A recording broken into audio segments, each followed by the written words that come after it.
let's talk about meters. A monitor person would want to have at least all of their people on ears and wedges, in a unique state of metering that they can call up and look at individually. So you have all input meters here. You have all possible effects meters there. Here are my output mixes. Those are all of them in totality. But I just want to make ones for me. I'm the monitor guy tonight, and I want to see the people on wedges and ears. What you do is you go into options. Again, here's a little gear. And I pull up this screen that allows me to drag things down. So there's the meter of one thing. I'm going to add a spacer. Here's the meter of another thing. I'm going to add a spacer. Oops, put it in between. There we go. Third thing, spacer.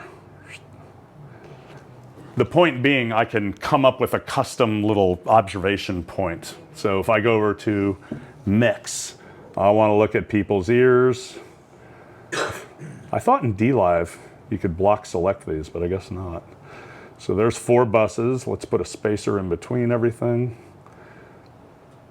Yep.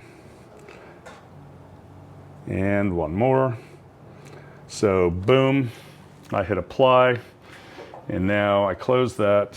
And when I choose user 1, there I've got, the custom metering items that I want to see. The RTA can operate in, let's go to a channel that's got something going on. There we go. So we're observing the mains bus right now. I can look at a sonogram image. I can look at bar activity of the RTA, or I can look in sort of a blobby line, and you have peak holds that can be represented and held there.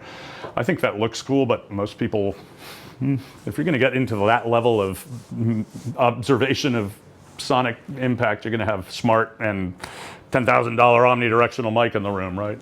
But it is there. Yep. Ganging is an opportunity for you to strap channels together and attributes of the channel. You can make odd, even stereo pairs all over the console, but I can't take channel 5 and make it pair with channel 15.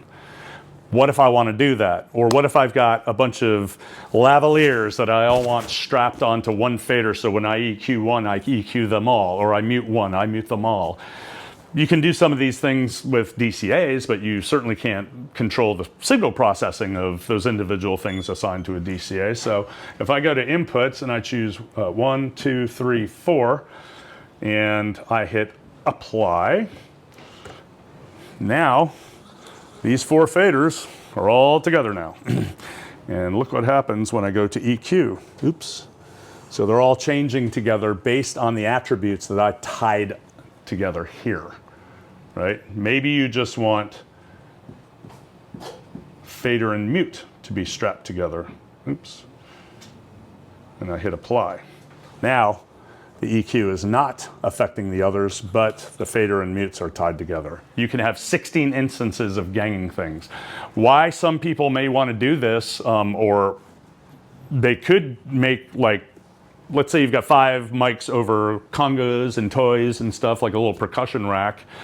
I'm mainly gathering it with overheads with a little bit of complement from other things.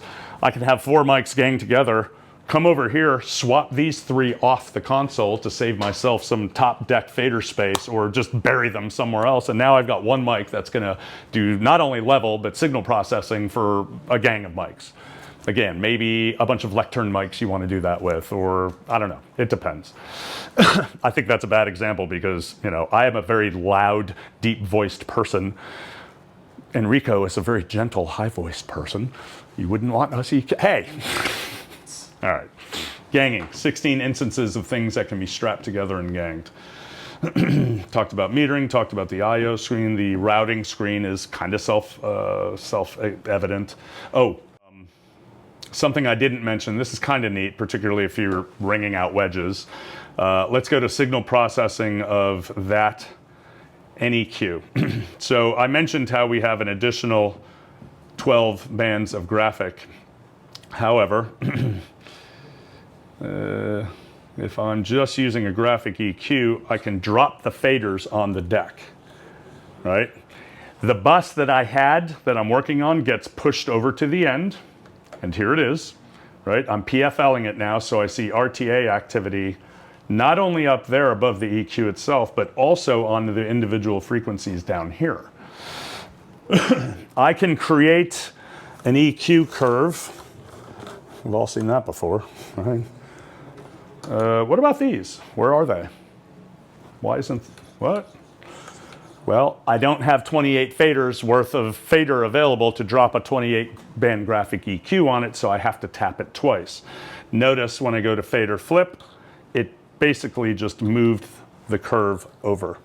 So now I can't control so I'm looking at it in 2 chunks, in other words, right? I want to copy and paste this EQ. It's just like I did on other channels. You know, when I was showing that on input, I hit copy, boom. Let's get rid of fader flip. Oops. Go to a different bus, hit paste, boom, and it just gave the same curve onto all of these. So you have the opportunity to do fader flip and drop the graphics on the deck. Lord forbid you forget that that's how your console is in a state of operation, right? Well, just saying. Yeah. Oh, yeah. Drummer wants more what? Ouch. Okay.